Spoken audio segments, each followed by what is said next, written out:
தூய சக்தியா தீய சக்தியான்னு பார்த்துக்கலாம்ண்ணா. 2026 கண்டிப்பாக தீய சக்தி அல்ல, தூய சக்தி என்பது.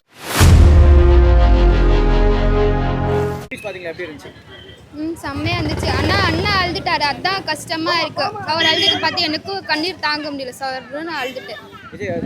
ஆமா, அல்லாதீங்க, நம்ம கான்ஃபிடென்ட்டா இருக்கலாம். 2026 நம்ம தானே ஜெயிப்போம், எதுக்கும் கவலைப்படாதீங்க. பேசுறவங்க பேசுவாங்க, அதுக்குன்னு நம்ம எல்லார் வாயும் அடிக்கிட்டு இருக்க முடியுமா? அவங்க சைடு பண்ணுறது பண்ணட்டும், நம்ம தான் ஜெயிப்போம். டிவிக்கு தான் நான் ஜெயிக்கும், கான்ஃபிடென்ட்டாக இருங்கண்ணா. இன்றைக்கி வந்துட்டு எனக்கு பர்த்டே அண்ணா, நான் வீட்டுக்கு கூட போகல. எனக்கு கோயம்புத்தூரில் ஒர்க் பண்ணுறேன். ஆனால் வீட்டு வந்துட்டு இங்கே என்னது ஆம்பூர் சைடு நான் இங்கே ஒர்க் பண்ணுறேன். அங்கே வந்துட்டு இங்கே வந்துட்டேன். உங்களை பார்க்கணும் அப்படின்னு வந்துட்டேன். நான் கோயிலுக்கு கூட போகல, நோன்பு வைக்கல. நீங்கள் கை காட்டினாலே எனக்கு ஆசீர்வாதம் கிடைச்ச மாதிரி. ஆனால் இன்னைக்கு கழிச்சிட்டிங்க, அதான் நான் கஷ்டமாக இருக்குது. ரசிகர் நான் சின்ன வயசுலேருந்து இது வரைக்கும். ஆக்சுவலாக கில்லி ஃபஸ்ட்டு வந்துச்சுல்ல, அப்போ தான் வந்து நான் பிறந்தேன். இப்போ மறுபடியும் ரீரிலீஸ் ஆயிருக்கு என்னோட பர்த்டேக்கு. ரொம்ப சந்தோஷமாக இருக்குது எனக்கு. இப்போ இந்த நடிப்பை தாண்டி அரசியலாக உங்களுக்கு விஜய்கிட்ட பிடிச்சது என்ன? அவர் ஆட்டிடியூடு, அவர் தான் எனக்கு கடவுள். அவர் என்ன பண்ணுறாரோ அதே தான் நானும் பண்ணுவேன். என்னோட மோட்டிவேஷனும் அவங்க தான், என்னோட கோல் அவங்க தான். ரொம்ப பிடிக்கும் எனக்கு விஜய் அண்ணா.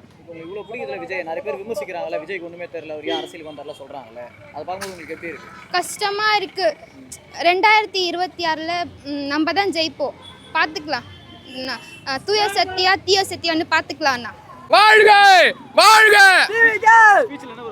ஸ்பீச்ல என்ன புஞ்சுனா லாஸ்ட்ல அந்த புல்லு கட்டு சொன்னார் பாத்தியா, அந்த புல்லு கட்டு யாரும் இல்ல, நம்ம தளபதி தான். அந்த புல்லு கட்டு வருங்கால முதல்வர், எல்லாத்துக்குமே பிடிச்சவர். ரொம்ப நாளாக காத்து வந்த வருவாருன்னு. கரூர் மாவட்டத்துக்கு அடுத்தது வேலூர் மாவட்டம் வச்சாங்க 23ஆம் தேதி. அழகாக பார்த்தோம். 18 வருஷம் தெருவில் பார்த்துட்டு இப்போது சிஎம் பதவியில் பார்க்கும்போது ரொம்ப சந்தோஷமா இருக்குது.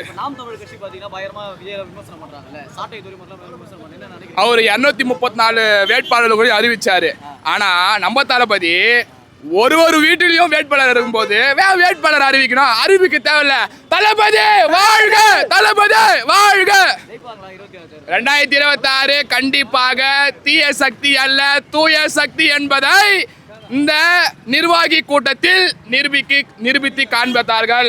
அதனால நம்மளுடைய தளபதி வாழ்க, நம்மளுடைய கோட்டத்தில் உட்கார வைத்து அழக பார்க்க வேண்டும். தளபதி வாழ்க, வாழ்க, வாழ்க.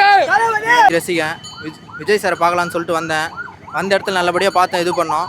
ஆனால் வந்து வரும்போது வண்டியில் தான் ஒரு நிறைய பேர் ஃபாலோ பண்ணுறாங்க. அதனால் நிறைய மிஸ்யூஸ் ஆக வாய்ப்பு இருக்குது.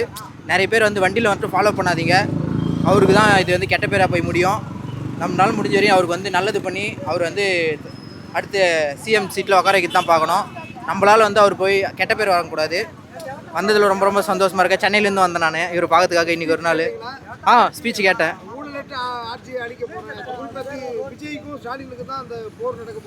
ஆமாம், கண்டிப்பாக போட்டியே 2 பேர் தான். ஒன்று டிவிக்கே, இன்னொன்று டிஎம்கே.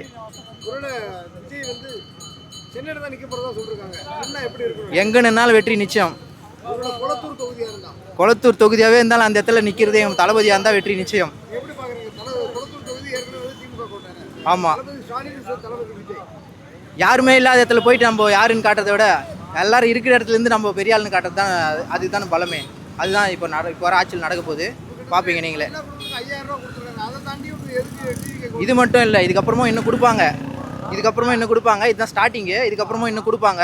வந்ததுக்கப்புறம் நீங்களே பார்ப்பீங்க. இது வந்து தளபதி வந்தனால தான் இந்த 5000 ரூபாய் கொடுத்தாங்க, இல்லைனா அது கூட கொடுத்துருக்க மாட்டாங்க மக்களுக்கு.